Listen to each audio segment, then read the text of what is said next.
வணக்கம் நண்பர்களே. இன்றைக்கான வீடியோவில் பார்த்தீங்கன்னா கேரட் பயிரில் வந்து எத்தனை நாட்களுக்கு ஒரு முறை வந்து களைச்செடியை வந்து நம்ம எடுக்க வேண்டும், கச்சடை எடுக்க வேண்டும், அதை பற்றி இன்றைக்கான வீடியோவில் பார்க்க போகிறோம். அதுக்கு முன்னாடி நீங்கள் நம்ம சேனலை சப்ஸ்கிரைப் பண்ணணும், சப்ஸ்கிரைப் பண்ணிக்கோங்க. வாங்க போகலாம்.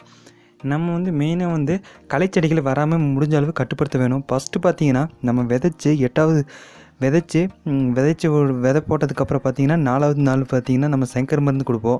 தண்ணி கொடுக்கும்போது பார்த்தீங்கன்னா தண்ணி கொடுத்ததுக்கப்புறம் 4வது நாள் செங்கர் மருந்து கொடுப்போம்.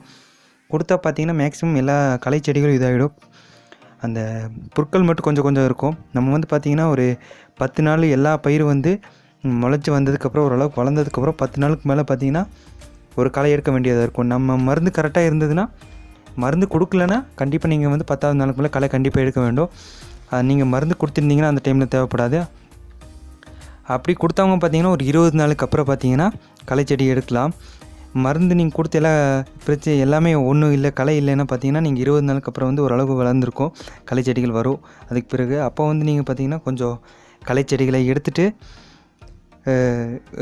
அப்போ வந்து கொஞ்சம் என்ன பண்ணணுன்னா எருவு நம்பர் 4 எருவு பார்த்தீங்கன்னா கொஞ்சம் நீங்கள் டஸ்ட் பண்ணணும் மேலே அப்ளை. எதுக்குன்னு பார்த்தீங்கன்னா அந்த 15 நாள் 20 நாள் அந்த கேப்பில் நீங்கள் டஸ்ட் பண்ணால் பார்த்தீங்கன்னா இந்த பூச்சிகள் இருக்குல்ல, அடியில் இருக்க அந்த பூச்சிகள் எல்லாம் பார்த்தீங்கன்னா இதுக்கு அந்த காரத்தன்மை இருக்கிறதுனால அவ்வளோக்கு வந்து பூச்சிகள் எல்லாம் இறக்குறதுக்கு வாய்ப்பு இருக்குது.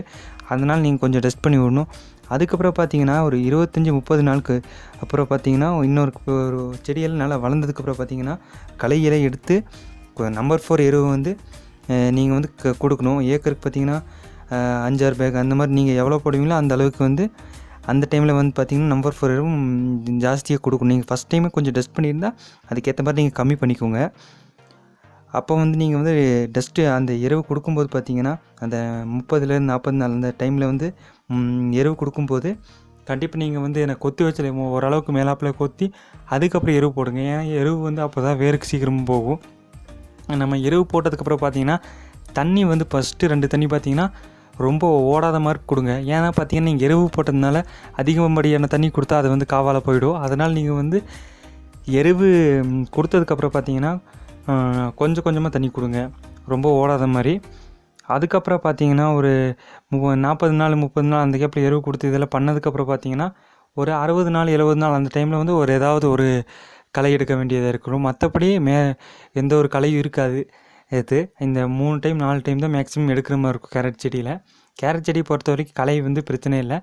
அந்த ஃபஸ்ட்டு 3 களை தான் ரொம்ப கஷ்டமாக இருக்கும். அதை எடுத்ததுக்கப்புறம் பார்த்தீங்கன்னா 4வது களை எடுக்கிறதுல வந்து அவ்வளோக்கு இருக்காது. நீங்கள் வந்து அந்த 40 40 நாள் ஆனதுக்கப்புறம் வந்து நீங்கள் ஒரு செங்கர் கொடுக்கலாம். கேரட் செடியெல்லாம் ஓரளவுக்கு வளர்ந்ததுக்கப்புறம் களையெல்லாம் எடுத்துகிட்டு கொஞ்சம் கம்மியான டோஸில் கொடுங்க. ஒரு 5 கிராம் 6 கிராம் அந்த மாதிரி டோஸில் கொடுங்க 16 லிட்டர் டேங்க்குக்கு. அப்போ பார்த்தீங்கன்னா கொஞ்சம் கண்ட்ரோல் ஆக வாய்ப்பு இருக்குது. ஆனால் வந்து அந்த பில்லு செடியெல்லாம் அப்படியே வரும். ஆனால் இந்த களை செடி மட்டும் கொஞ்சம் சாகும். இன்னும் செங்கர் பயர் கம்பெனி செங்கர் நிறையா இருக்குது. அந்த மருந்தெல்லாம் நீங்கள் கொடுத்தீங்கன்னா உங்களுக்கு களைச்செடிகள் வந்து அந்த அளவுக்கு பிரச்சனை இருக்காது. மேக்ஸிமம் இவ்வளோ தான் களைச்செடிகள் பற்றி எடுக்கிறது. நீங்கள் அதை வந்து அந்த மருந்து பயன்படுத்தி நீங்கள் வந்து களை எடுக்கிற வேலையை வந்து நீங்கள் கண்ட்ரோல் பண்ணிக்கலாம். ஆனால் மருந்து வந்து கரெக்டாக கொடுக்கணும்.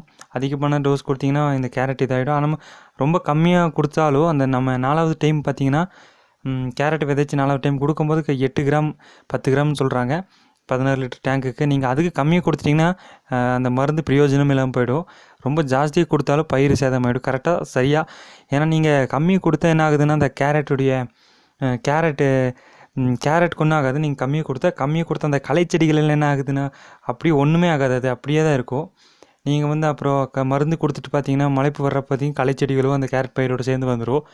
நீங்கள் ஓவர் டோஸ் கொடுத்தா என்ன ஆகும் பார்த்தீங்கன்னா சில பேர் சொல்லுவாங்க கேரட் பயிர் போயிடும். ஆமாம், கேரட் பயிர் போயிடும். அதே மாதிரி நீங்கள் ரொம்ப கம்மியாக கொடுத்தாலும் நீங்கள் அடித்ததுக்கு பிரயோஜனம் போயிடும். சரியாக பார்த்து அடிங்க கிராம் கணக்கில். அப்புறம் பார்த்தீங்கன்னா 40 நாளுக்கு ஒரு டைம் கொடுத்தீங்கன்னா உங்களுக்கு வந்து களை அவ்வளோக்கு இருக்காது. நீங்கள் வந்து அந்த 2வது டைம் களை எடுக்கும்போது பார்த்தீங்கன்னா ஒரு 30 நாள் 25 நாள்லேருந்து 30 நாள் அந்த டைமில் பார்த்தீங்கன்னா நீங்கள் அதை கேரட் உள்ள வந்து கொத்தணும். ஃபஸ்ட் டைம் கொத்தினாலும் இன்னும் பெட்ரு. இப்போ 2 டைம் கொத்தி நீங்கள் எருவு கொடுத்துட்டிங்கன்னா அவ்வளோதான். அப்புறம் பார்த்தீங்கன்னா நண்பர்களே, இன்னும் நம்ம சேனலை பார்க்குற யாருமே நீங்கள் நிறைய பேர் சப்ஸ்கிரைப் பண்ணுறதில்ல, சப்ஸ்கிரைப் பண்ணுங்கள். அப்புறம் நம்மள யாராச்சும் நீங்கள் காண்டாக்ட் பண்ணணும்னு நினச்சிங்கன்னா நம்ம டெலகிராம் குரூப் லிங்க் வந்து கீழே டிஸ்கிரிப்ஷனில் கொடுத்துருக்கோம் ஃப்ரெண்ட்ஸ். அதை நீங்கள் வந்து கிளிக் பண்ணி ஜாயின் பண்ணிக்கோங்க. அங்கே நீங்கள் கமெண்ட்ஸ் பண்ணுங்கள், உங்களுக்கு தேவையான டவுட்ஸ் எல்லாம் கேளுங்க, அதை நாங்கள் கிளியர் பண்ணுறோம். நன்றி நண்பர்களே. அடுத்த வீடியோ வந்து என்ன வேணும்னு கமெண்ட் பண்ணுங்கள், அதுக்கேற்ற மாதிரி வீடியோ போடலாம் நண்பர்களே. நன்றி.